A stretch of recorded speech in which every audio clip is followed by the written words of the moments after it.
Welcome to this quick and dirty little tutorial about how I make my videos. So the first thing I do is use DaVinci Resolve. It's a free video editing software and I've been using it for years and it's been able to fulfill my needs. I've never used any other software, so I don't really have any experience with any of those, so I wouldn't be able to recommend anything else. All I know how to use is DaVinci Resolve. So now that it's open, we're going to go and click New Project. And this one is going to be Complete Animalympics.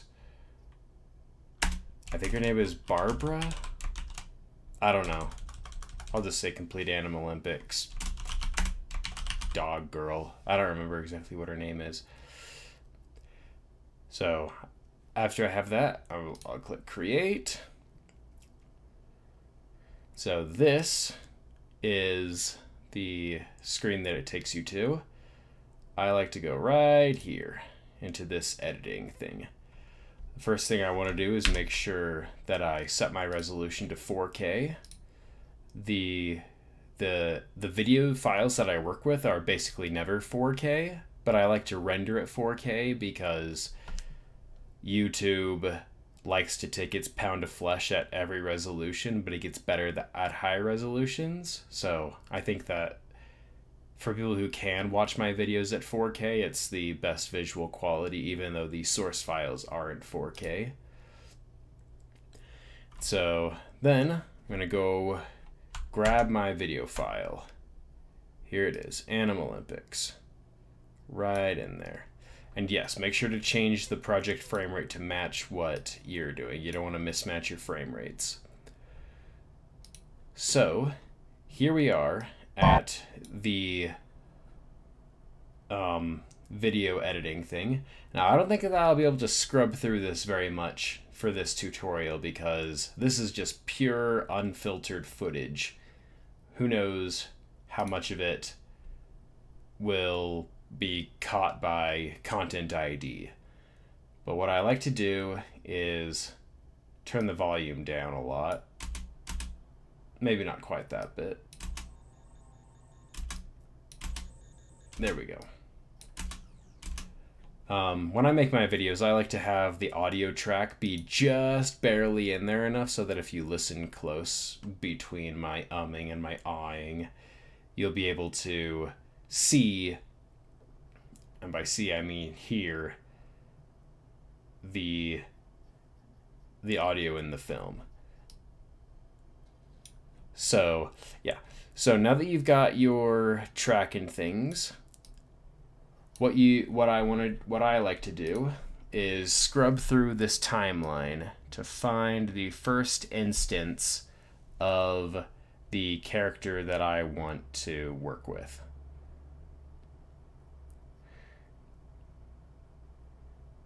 So where is it?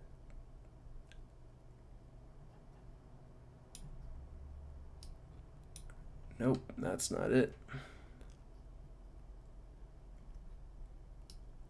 There she is.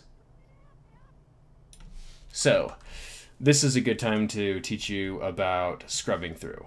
So if you click on this part of the timeline, you can scrub through with your mouse. But what I like to do is all of my cuts I make like on the frame that the character enters the scene and the frame that they leave. So I'm going to use the arrow keys over here to go frame by frame. See, frame by frame. And so here is the frame where she first appears. Now, before, what I would do is I would use this blade tool and then go over here and then cut it there. But I've found that using keyboard shortcuts is so much better. Let me just double check that character. It doesn't show up anywhere else here. Nope. Nope. Okay. So I made the cut over here, But like, let's say that I wanted to go right to it. If you press left or right, you're able to scrub through frame by frame. But if you click up or down, you'll make the cursor go to the, like, jump to the front, to the next or last cut. And then what I do is I select this cut. Now I know that there's nothing of the character that I want over here. So I'll just press delete. So if I so there are two ways to delete things on your timeline. You can either press backspace or you can press delete. If you press backspace, it'll just delete it and leave everything else on the timeline exactly where it was. And I find that that's useful some of the time, but most of the time, let me just Control Z to get that back. I press delete and it immediately brings the rest of the timeline back down to where it was. So going forward a bit has the character that I want. So if I go up here and then scrub. So here's the frame where, this is the bit where the character stops being there. So if I go back there, not there anymore. So what you want to do is you want every frame that the character's in, because if like you cut out a frame at the very end, you're missing out on an entire frame of animation. And depending on the character, that might be a big tragedy. And so what I do is I go to this frame, and so you go to you click to the frame that they disappear, and then I'm going to press Control B. Control B is the shortcut for cutting the frame on the timeline where it is, where this little cursor is.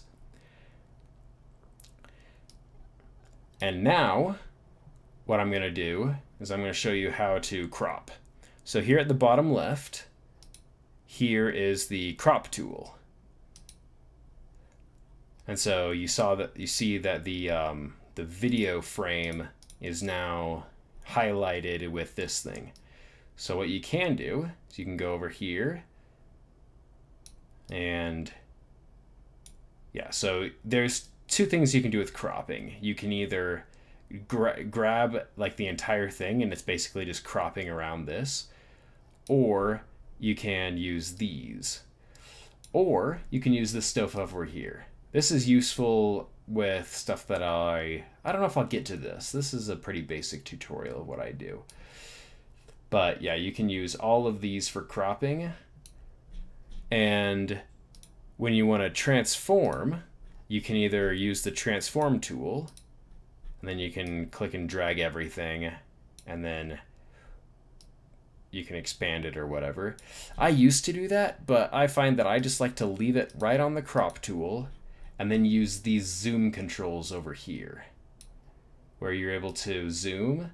Make sure to always leave these two, the X and Y axis zooms, locked so that you maintain the correct aspect ratio and everything. And then you can just use these to go back and forth.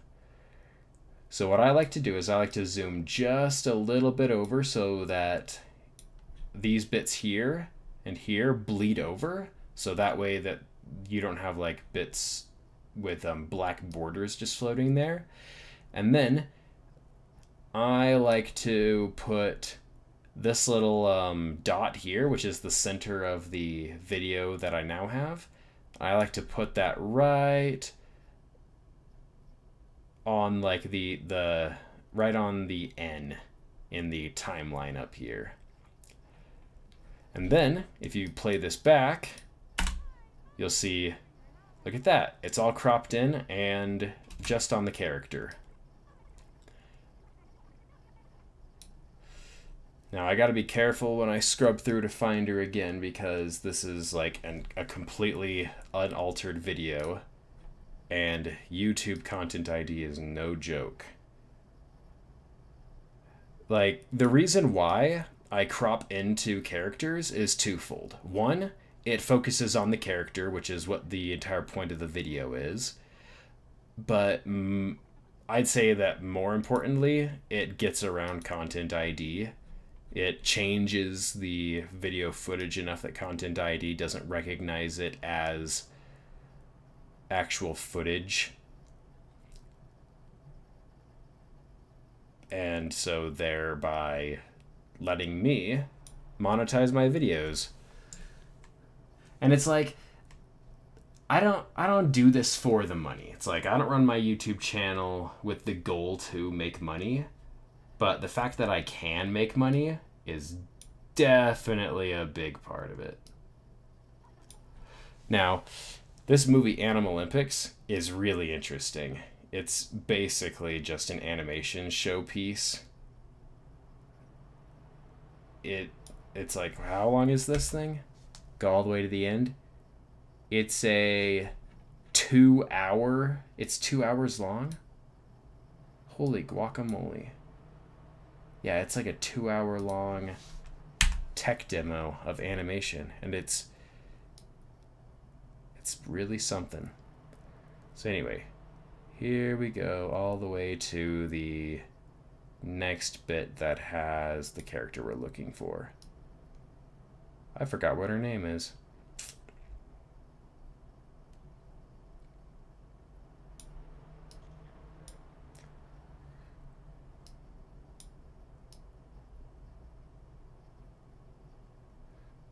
So yeah, the Olympics. It's an excuse for people to once every 4 years care about sporting events that they never give a second thought to for the rest of their lives.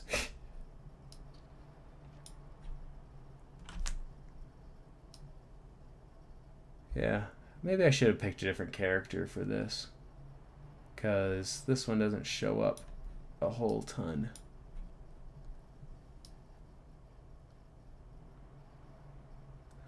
But at the same time, maybe that's useful.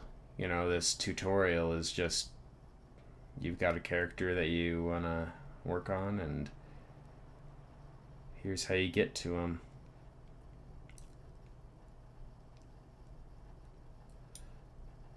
So the things that you can do with this are, the timeline is you can zoom out or zoom in so that you're able to like have more or less fine scrubbing.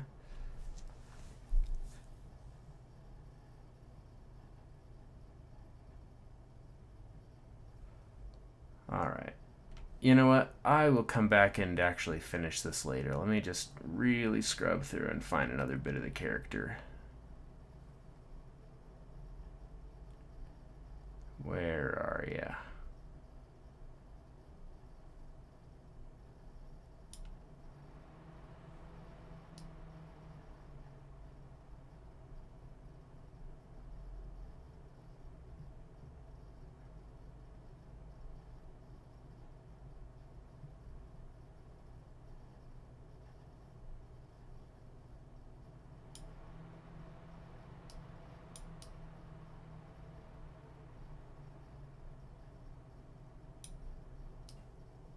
So one of the things to keep in mind when doing this is that you would really like to have everything installed on an SSD. Here's the character.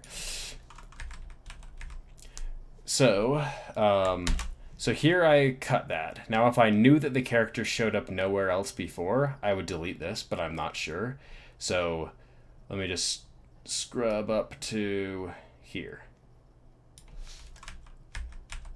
Okay, so remember, you want to cut on the frame after they show up, and you want to cut on the frame that they show up. So after you want to cut the frame after they leave.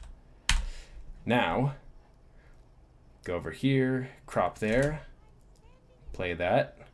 So after you crop, you want to make sure that the character doesn't end up going out of the frame. So you're like going through frame by, you're gonna just watch through and make sure that the character never ends up having any part of their model go out of the frame.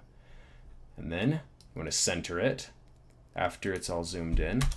And you know what, let's do that. So Do they ever go any higher? Yep, just a little bit. So go higher there.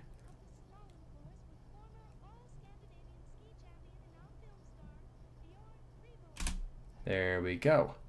So now go up here, zoom in so that we get just a little bleed, then recenter it.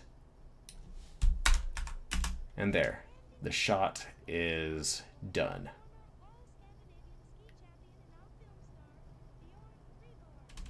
Okay. So basically you do that until you've done it for the entire video, and it's a time-consuming process. And then what I like to do is finish my videos with this little channel animation thing that I have. So if you just put it right here, then it would just be like, oh, here's the end of the footage, and boom. Actually, let's kill the sound on that one. Audio off. Whatever. So yeah, so doing it this way, it's just there's the end of the video file and then boom, do that. I like to do what's called a crossfade. So click on this bit and then right click when your cursor gets over here, and then do 24 frames of cross dissolve, and then over here do 25 frames of cross dissolve, then grab this and lift it up. Boom. So what that did is let me pull this up so you can see it better. So what that did is it changed it to be on made it so that these two video tracks can play simultaneously. And then here, with the cross dissolve, over the course of 24 frames, which is about a second of footage, it fades out that bit and fades in that bit. So that's a good way to do a transition.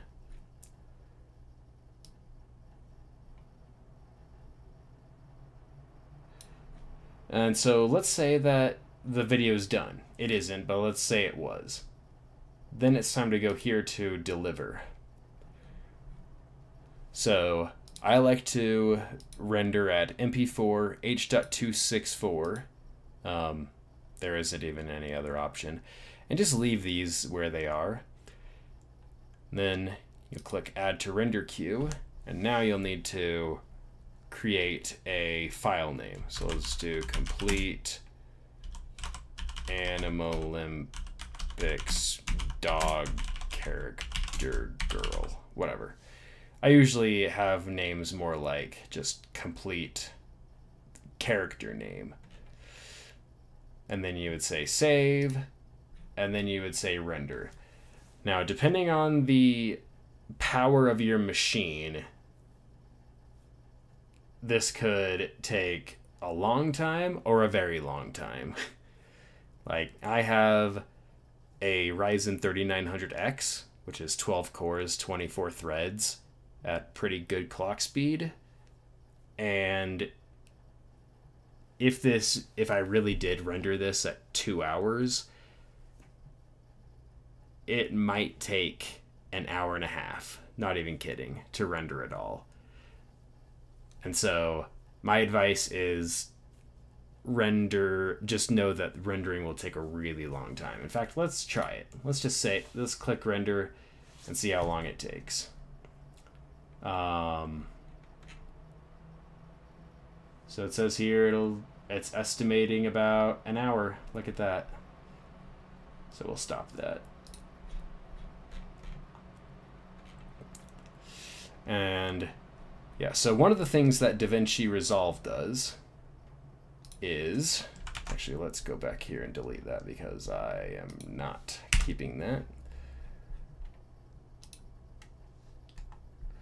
So one of the things that DaVinci Resolve does is it tells you how long it's been since you last edited. When you save, and then you go, like as soon as anything changes, For some reason it says that things have changed when you move that cursor around. It says edited in this light gray, and then when it's been a few minutes, it'll change it all the way to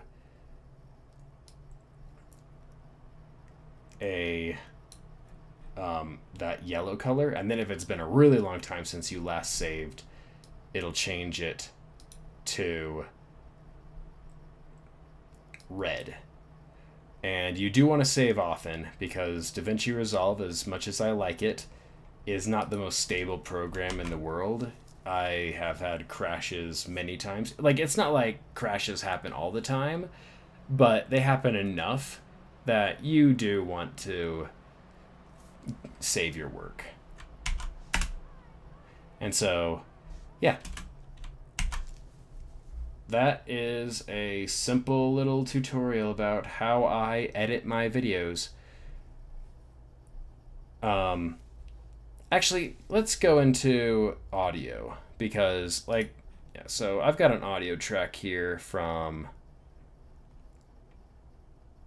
here. Here's an audio track. Just drag that down there, and then,